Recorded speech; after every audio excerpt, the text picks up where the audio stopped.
పిత పుత్ర పవిత్రాత్మ నామమున ఆమేన్. క్రీస్తు ప్రభునందు ప్రియమైన సహోదరి సహోదరులారా, ఈ భాగంలో నిష్కలంక మాత త్యాగుల సభ OMI, A Brief History of the Congregation of Missionary Oblates of Mary Immaculate అనే దాని గురించి మనము తెలుసుకుందాం, ధ్యానించుకుందాం. ఇంకా విపులంగా దాని యొక్క సేవలను గురించి మనము ఇంకా తెలుసుకుందాం. ఈ నిష్కలంక మాత త్యాగుల సభను పునీత యూజిన్ డీమాస్ నేడ్ గారు అనేటటువంటి ఆయన 1816వ సంవత్సరంలో జనవరి 25వ తారీఖున ఎక్సిన్ ప్రావిన్స్ అనే నగరములో ఫ్రాన్స్ దేశంలో దీనిని స్థాపించారు. ఈ సభను తన 4 సహచరులతో కలిసి స్థాపించి సమూహ జీవనాన్ని ప్రారంభించారు, అంటే కమ్యూనిటీ లైఫ్. మా ఈ పునీతుడు చార్లెస్ జోసెఫ్ యూజిన్ డీమాస్ నేడ్ గారు 1782వ సంవత్సరంలో ఫ్రాన్స్ దేశంలోని యాక్సిన్ ప్రావిన్స్లో అనే నగరములో ఆగస్టు 1వ తారీఖున జన్మించారు. ఈయన సుసంపన్నమైన రాజకీయ కుటుంబంలో జన్మించారు.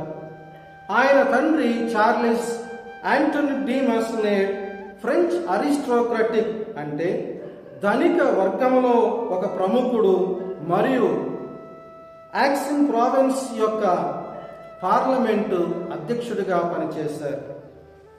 అతని బాల్యం, ఇతనికి ఒక చెల్లెలు ఉండేది. తల్లిదండ్రులకు ఇతను ఒక్కడే కొడుకు.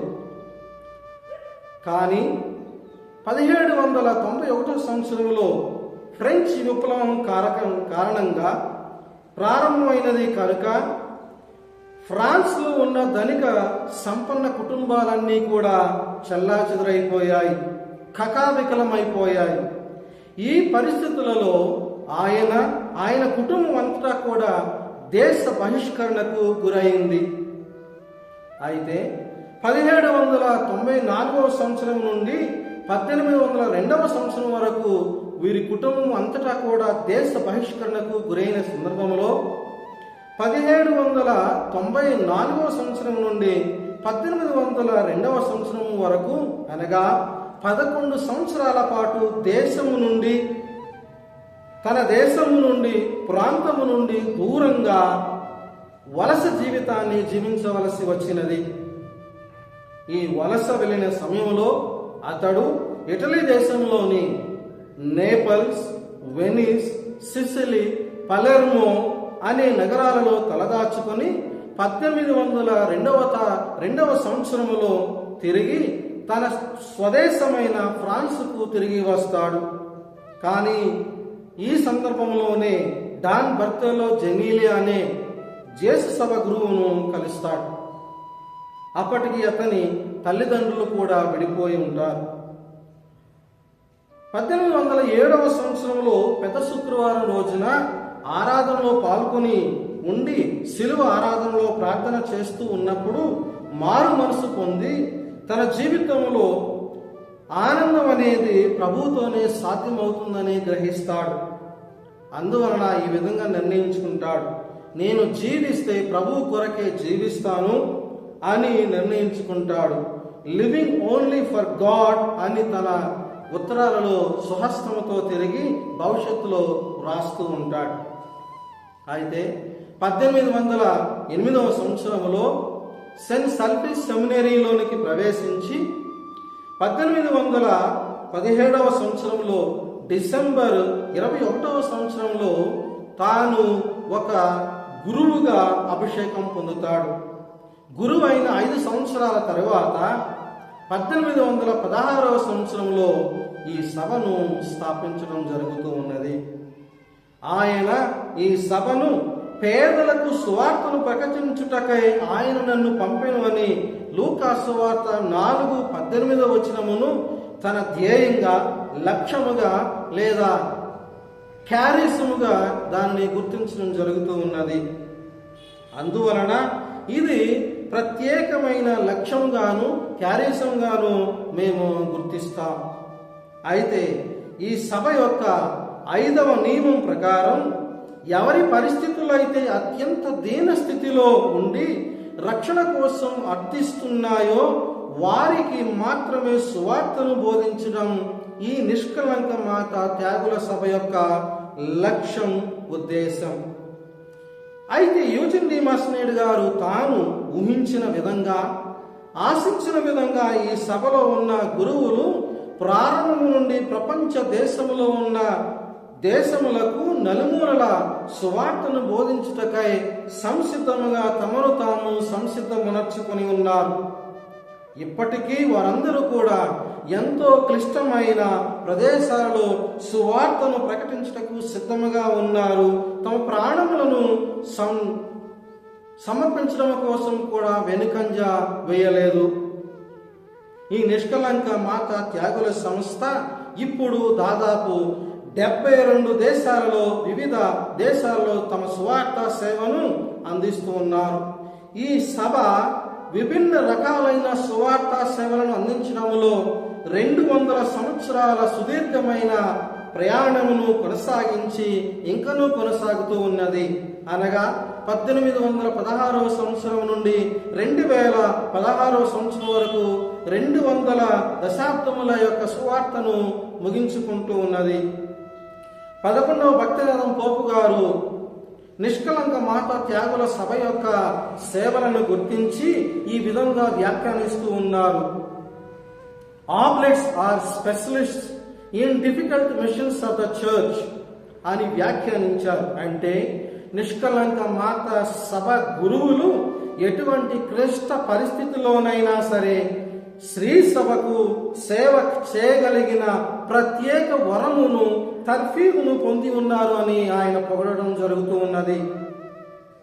ఆబ్లెట్స్ అంటే నిష్కలంక త్యాగులు అనే మాటకు అర్థము యేసుక్రీస్తు యొక్క సువార్తను వివరముగా బోధించుటకు, సంపూర్ణంగా సమర్పించుటకు, వివరించుటకు తనను తాను సమర్పించుకున్నవాడు, లేదా సువార్తను వినని సహోదరులకు సువార్త సేవను ప్రకటించుటకు ప్రత్యేకమైన జీవితాన్ని ఎన్నుకున్నటువంటి వారే ఆబ్లెట్స్ లేదా నిష్కలంక మాత త్యాగులు అని పిలుస్తారు. 1826వ సంవత్సరం ఫిబ్రవరి 17వ తారీఖున 12వ భక్తినాథం పోపు గారు ఈ సభను అంగీకరించి ఈ సభకు నిష్కలంక మాత త్యాగుల సభ అని నామకరణము చేశారు, ఖరారు చేశారు. అయితే ఈ సభలోని సభ్యులందరూ నిష్కలంక మరియమ్మ అను తల్లి యొక్క, మరియమాత యొక్క తల్లి యొక్క ఆదర్శనమును తీసుకొని ఆమెను అందరికీ పాలక పునీతురాలుగా మేము చూస్తూ, ఆమె బాటలో నడుస్తూ, ఆమె వలె క్రీస్తు ప్రభువుని 10 మందికి చాటి చెప్పడం కోసము మేము ప్రయత్నం చేస్తాం. అంటే మరియ తల్లి తన జీవితంలో ఏ విధముగా దేవుని యొక్క సువార్తను స్వీకరించి చిత్తశుద్ధితో యేసుక్రీస్తును మరణం వరకు అనుసరించినదో అదే విధముగా నిష్కలంక మాత త్యాగుల సభ గురువులు తమ సువార్త పరిచర్యందు మరియమాత యొక్క సుమార్తకును అనుసరించి సేవలను అర్పించడమే వారి యొక్క లక్ష్యము, ధ్యేయము. నిష్కలంక మాత త్యాగుల సభ యొక్క సేవలు ఇండియాలో వారు చేస్తున్న వివిధ ప్రదేశాల్లో చేస్తున్న సేవలు. మొట్టమొదటిగా ఈ నిష్కలంక మాత గురువులు 1968వ సంవత్సరంలో అప్పటి చెన్నా మైలాపూర్ మహాఘనత ఆర్చ్ బిషప్ డాక్టర్ అరుళప్ప గారి యొక్క ఆహ్వానం మేరకు శ్రీలంక దేశము నుండి మద్రాసు పట్టణానికి సముద్ర మార్గము గుండా పెద్ద నావలో 2 గురువులు సువార్తను బోధించటకు విచ్చేసి ఉన్నారు. వారే reverend father Emmanuel Mariam Pillai OMI, reverend father Stanislaus Philip OMI. అక్కడ నుండి తమిళనాడు రాష్ట్రాన్ని వదిలి 1983 సంవత్సరంలో ఆంధ్రప్రదేశ్లోని విజయవాడ మేత్రాసనంలోని ముసునూరు విచారణలోనికి సువార్తను అర్పించుటకు, సేవలను పంచుటకు వారు ఆంధ్ర రాష్ట్రంలోనికి ప్రవేశించి ఉన్నారు. ఆ విధముగా సువార్త సేవను వ్యాపింపచేసి ఇండియాలో ఇప్పటి వరకు నిష్కలంక మాతా త్యాగుల యొక్క సభ యొక్క గురువులు 120గా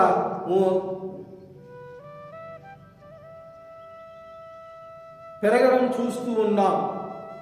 ఇండియాలోని ఎన్ని రాష్ట్రాల్లో ఈ నిష్కలంక మాతా త్యాగుల సభ గురువులు సేవలు అర్పిస్తూ ఉన్నారు అని అంటే 11 రాష్ట్రాలలో వారు తమ సేవలను అందిస్తూ ఉన్నారు.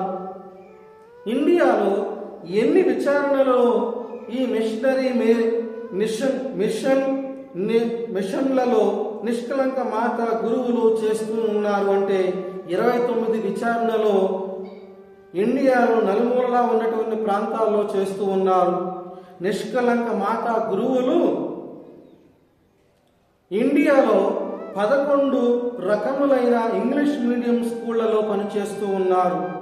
ఈ సభలో ఉన్న గురువులు మాత్రమే కాకుండా విభిన్న రకరకములైన సంఘ సేవలను చేస్తూ ఉన్న రకములు ఎన్ని అంటే అవి 8 రకములు. అవి వివిధ రాష్ట్రాల నుండి వలసి వస్తూ ఉన్న వలస కార్మికులకు సేవ, మామి అంటే నిష్కలంక మాత త్యాగుల సభ సహచరుల యొక్క వ్యక్తులు చేసేటటువంటి సేవ, ప్రీచింగ్ బ్యాండ్ అంటే పవిత్రాత్మ వరముతో నింపబడిన నిష్ఠతో కలిగి ఉన్న గురువులు స్వార్థీకరణ చేసేటటువంటి ప్రత్యేకమైన వరము, యువతి యువకులకు దశ దిశ నిర్దేశం అంటే కౌన్సిలింగ్, ఖైదీలకు సేవలు, విడిపోయిన కుటుంబములకు విచ్ఛిన్నమైన కుటుంబములకు కౌన్సిలింగ్ ఇవ్వడం, వ్యవసాయపు సేద్యం చేయడం మరియు మీడియా అండ్ కమ్యూనికేషన్ అంటే ప్రచార సమాచార కేంద్రములను కూడా వారు ఇస్తూ ఉన్నారు. అయితే ఇప్పటి వరకు నిష్కలంక మాత త్యాగుల సభ యొక్క గురువులు ప్రపంచంలో వివిధ దేశాలలో 22 దేశాలలో ఇండియా నుంచి వారు పనిచేస్తూ ఉన్నారు. 12 దేశాలలో 22 దేశాలలో వారు పనిచేస్తూ ఉన్నారు. కాబట్టి ప్రియమైన సహోదరి సహోదరులారా, యువకులారా, మీరు గనక ఈ నిష్కలంక మాత త్యాగుల యొక్క సభలో చేరి సువార్తను ప్రపంచంలో అనేకమైన చోట్లకు బోధించాలని మీరు కోరుకుంటూ ఉంటే ప్రత్యేకమైనటువంటి ఆహ్వానాన్ని అందుకొని మా ఈ సభలో చేరి వారి మీ సువార్త సేవను అనేక ప్రాంతములకు చేర్చుటకు మీరు మీ మనస్సులను ఏకీకృతము చేసి దేవుని యొక్క పిలుపును అందుకొని మా సభలో చేరవలసినదిగా కోరుతూ మిమ్ములను దేవుని యొక్క నామములో కోరుకుంటూ ఉన్నాను. పిత, పుత్ర, పవిత్రాత్మ నామమున ఆమేన్.